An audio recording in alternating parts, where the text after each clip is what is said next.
Esse vídeo é um oferecimento Rede TV Plus. Assine agora para ter todas as vantagens e concorrer a prêmios diariamente, hein? Acesse www.redetvplus.com.br.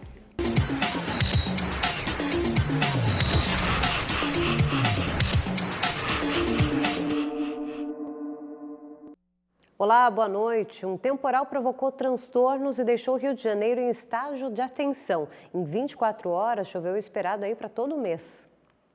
A chuva forte alagou ruas e provocou transtornos em diversos bairros da cidade. Em Vargem Grande, na Zona Oeste, um homem usou um caiaque. Na Barra da Tijuca, o terminal do BRT, Sistema de Ônibus Articulados, ficou inundado. Em São Conrado, na Zona Sul, a queda de uma árvore provocou a interdição da Estrada das Canoas. Cara, São Conrado fechado, hein? Não tem, tá fechado, acabou, não passa ninguém. Poste, fio, tudo caído aí no meio da rua. Na Tijuca, zona norte da capital, os alagamentos provocaram um impacto no trânsito. Diversas ruas da região ficaram debaixo de água.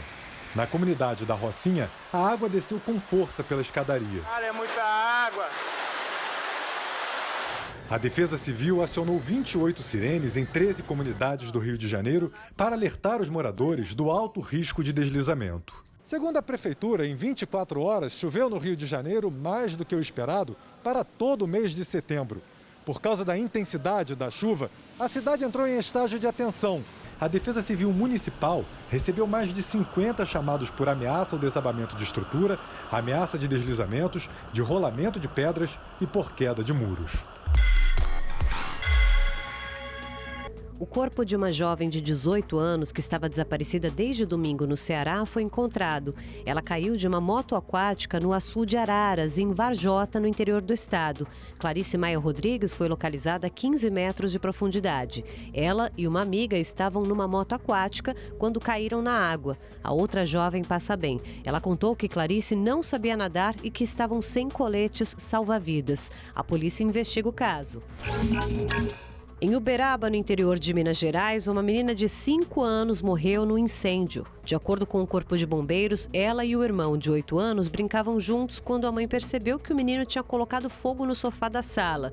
Assustada, a garota correu para dentro do apartamento, que foi completamente tomado pelas chamas. Os bombeiros encontraram a criança escondida debaixo de uma cama já desacordada.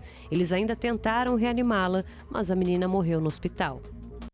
A deputada federal Flor Delis, do PSD do Rio de Janeiro, foi ouvida nesta terça-feira pela Corregedoria da Câmara sobre a acusação de ser mandante do assassinato do marido, o pastor Anderson do Carmo. A Câmara Federal apura se a parlamentar cometeu quebra de decoro. O depoimento foi no apartamento funcional que ela ocupa em Brasília. Flor Delis respondeu 10 perguntas durante cerca de 2 horas. A deputada nega a participação no crime. Agora, a Corregedoria tem 45 dias para emitir um parecer sobre a continuidade ou não do processo que pode levar à cassação do mandato.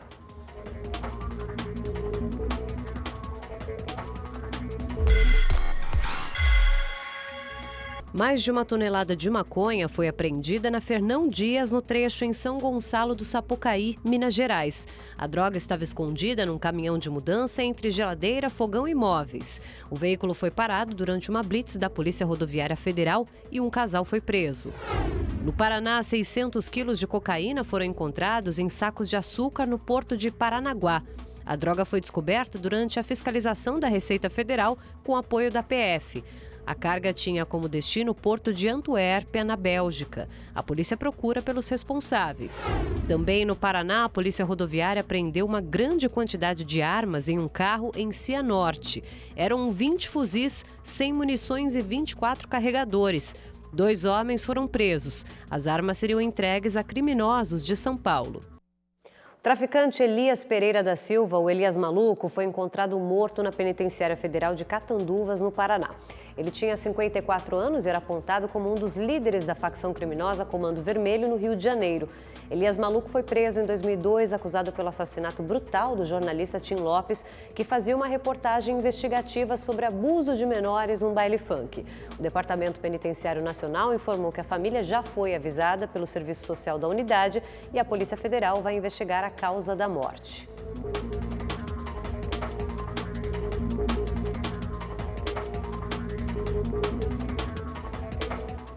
Foi aprovado pela Câmara dos Deputados o projeto de lei que flexibiliza o Código de Trânsito Brasileiro. Entre as mudanças aí, o texto deve aumentar a validade da carteira de habilitação para 10 anos, dependendo da faixa etária do motorista. O texto foi alterado pelo Senado e, por isso, teve de ser votado mais uma vez pela Câmara. Entre os trechos que foram aprovados está a proibição de substituir a pena de prisão por pagamento de multa ou prestação de serviços para motoristas bêbados que causarem morte ou lesão corporal grave.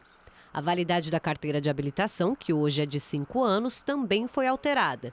Para os motoristas de até 50 anos, a habilitação será válida por 10 anos. Para quem tem entre 50 e 70, a validade é de 5 anos e para quem tem mais de 70, a renovação deverá ser feita a cada 3 anos. Também houve mudança no número de pontos para o motorista ter o direito de dirigir suspenso. Passou de 20 para 40, mas isso vai depender ainda do tipo de infração cometida. Também voltou a valer multa para motoristas flagrados com crianças de até 10 anos no carro sem a cadeirinha. O projeto segue agora para a sanção do presidente Jair Bolsonaro, que pode vetar as alterações feitas pelos parlamentares. E Jair Bolsonaro abriu os discursos na Assembleia Geral da ONU. Pela primeira vez na história, essa reunião foi feita de forma virtual. Em um vídeo de cerca de 15 minutos, o presidente lamentou as mortes provocadas pela Covid-19 no país e destacou as medidas de combate à pandemia. Em primeiro lugar, quero lamentar cada morte ocorrida. Desde o princípio, alertei em meu país que tínhamos 2 problemas para resolver: o vírus e o desemprego, e que ambos deveriam ser tratados simultaneamente e com a mesma responsabilidade. Por decisão judicial, todas as medidas de isolamento e restrições de liberdade foram delegadas a cada um dos 27 governadores das unidades da federação.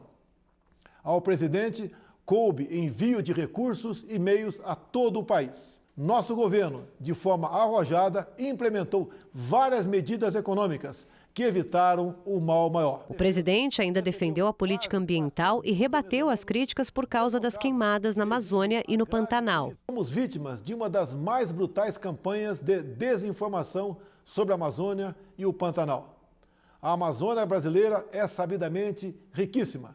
Isso explica o apoio de instituições internacionais a essa campanha escorada em interesses escusos que se unem a associações brasileiras, aproveitadoras e patrióticas, com o objetivo de prejudicar o governo e o próprio Brasil. Somos líderes em conservação de florestas tropicais. Nossa floresta é úmida e não permite a propagação do fogo em seu interior. Os focos criminosos são combatidos com rigor e determinação. Vamos agora ao balanço dos casos de Covid-19 no Brasil. Segundo o Ministério da Saúde, são mais de 3.945.000 recuperados já da doença. Quase 508 mil pessoas ainda estão em acompanhamento, se tratando, e o número de mortes chegou a 138.108. 351 médicos peritos do INSS atenderam a população nesta terça-feira em todo o país. Foram mais de 3 mil atendimentos.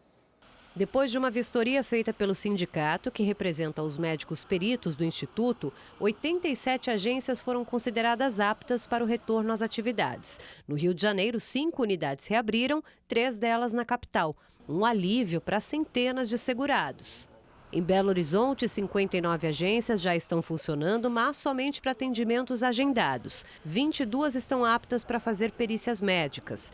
Já em São Paulo, a volta dos profissionais foi parcial. Nesta agência da Zona Sul da capital, somente 5 dos 14 médicos retornaram ao trabalho. O país tem cerca de 1,5 milhão de processos na fila do INSS. Mais de 790 mil aguardam perícia médica. O Diário Oficial da União publicou uma autorização para remarcar perícias pelo telefone 135. Em São Paulo, a Prefeitura vai fazer um inquérito sorológico em professores e também servidores da educação municipal. O exame sorológico avalia a presença de anticorpos no organismo e ajuda a identificar se a pessoa já teve contato com o vírus ou se ele ainda está ativo. Os resultados devem ser divulgados no começo de outubro e servirão de base para a decisão sobre o retorno às aulas presenciais. Na semana passada, a Prefeitura autorizou a reabertura das escolas a partir de 7 de outubro. mas apenas para atividades de reforço. Já o governo de Pernambuco permitiu a volta às aulas presenciais em outubro para alunos do ensino médio. A decisão vale tanto para as escolas públicas quanto particulares. As unidades precisam seguir o protocolo de segurança sanitária, com regras como o uso de máscara e distanciamento. Equipamentos de proteção devem ser distribuídos para professores e funcionários. A volta será opcional, por isso o ensino remoto não será suspenso. Ainda não há datas para a retomada do ensino fundamental e da educação infantil. Vamos falar do Festival de Prêmios da Primavera. Para participar dos sorteios diários aqui na programação, você precisa assinar o Rede TV Plus. Um carro zero ou um notebook novinho? Para ganhar, você precisa continuar assistindo Rede TV Plus e participar dos sorteios. Acesse redetvplus.com.br ou aponte a câmera do seu celular para o QR Code aqui na tela. Você pode usar qualquer cartão de crédito. E se for cliente da Caixa Econômica Federal, ainda pode usar o seu cartão virtual e pagar no débito. Durante a semana, tem chance de levar um notebook positivo e uma moto Yamaha 125. Aos sábados, no Mega Sena, também sai moto. E aos domingos, no Encrenca, tem um Super HB20. E no final da promoção, você pode levar no Encrenca uma Nivus Comfort Line. Então, assine agora. Estação nova, promoção nova. É o Festival de Prêmios da Primavera aqui na Rede TV.